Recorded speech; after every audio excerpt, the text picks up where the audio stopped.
What was the first you heard about this boy?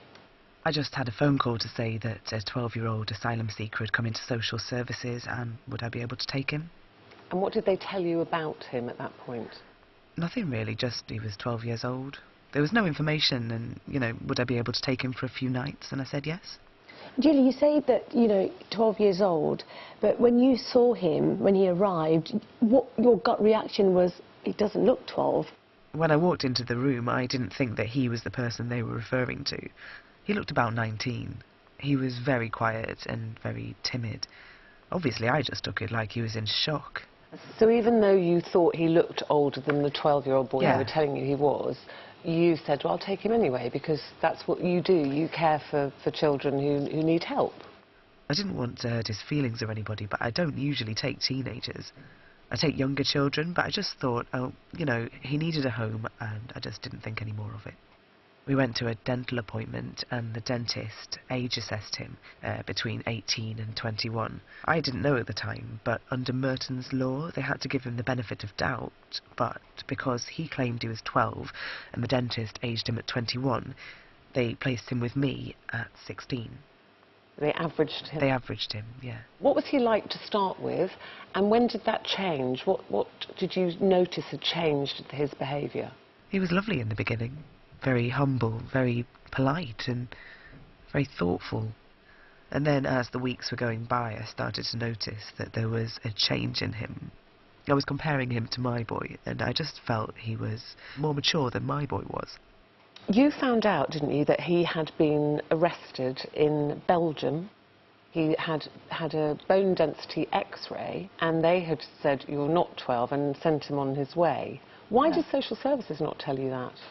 I don't know. I found out that he claimed asylum there as a 17-year-old, and that was my concern. I couldn't understand why this information hadn't been passed on to me. You were also getting concerned at this point about his behaviour.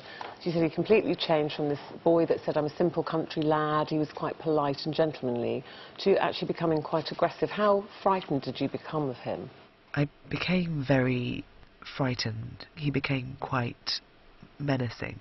After I set up a Facebook account for him, I was hoping to help him find his family, and then shortly after he was receiving these phone calls where his manner would change dramatically, and he became quite intimidating and quite threatening after these phone calls.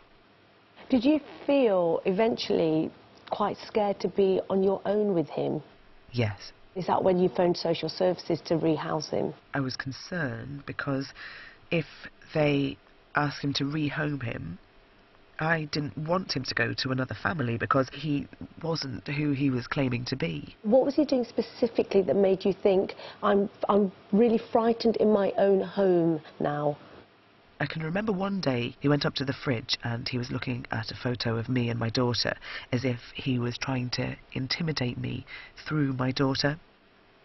My daughter was stood there and I can remember thinking, don't turn around, don't.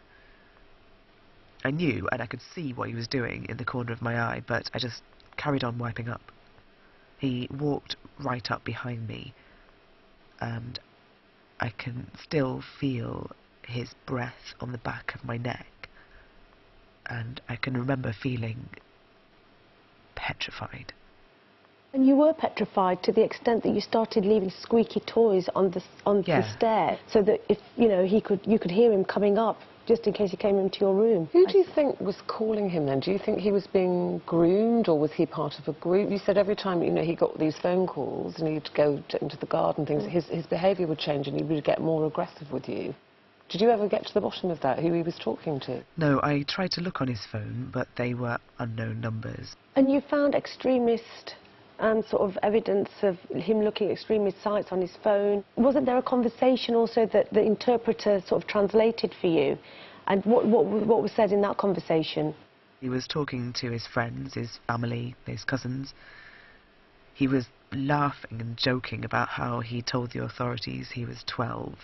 Yeah, I was so shocked then. And I can remember thinking, oh my God, who is this person? So how did you get him out of your house eventually? There were other homes that had been offered to him, and it wasn't where he wanted to go. When another home came up, I can remember him getting quite aggressive about it. So it was a verbal attack. Yeah, he started verbally, and then a member of my family got in between us in fear of me getting hurt, and then pushed them back. He started punching them, and then I ran to get the police. I was just pleading with him to calm down, and I just said, "Why are you doing this?" He was arrested, and he was removed from the home. He's made threats to you, though, hasn't he, saying, "I know where you live"? He did make threats to us before the police took him, to me and the children. He did say when he was removed, "I'll kill you all. I know where you live." How frightened are you? I'm very frightened since he was removed. I know that he's not being properly watched, and he could at any time turn up at my house. I panic if I'm not at school on time. He knows the school runs, he knows everything. We changed the locks at the house, and I'm just constantly vigilant of everything. It's not that I want to put people off looking after any refugee or asylum seeker. It's just that proper checks need to be done. Do you feel that the social services in your local authority, do you feel they helped you? And if they didn't, what would you say to them now? I don't think they knew what to do with the information. They are guessing these men's ages and placing them in the homes of other vulnerable children. To Theresa May and the government, I would like to say, if you are insisting on allowing these men to come here, then make sure you give proper age assessment checks like in Belgium, and stop putting the burden on carers to deal with. Carers like myself and our families are being put at great risk. And if you were asked again to take a refugee from another country, a 12-year-old, what would you say now? I would take a child, but I wouldn't take a man unless they've been checked, unless there is some amendment to this law. I couldn't and I wouldn't take them unless they were a child and not a man.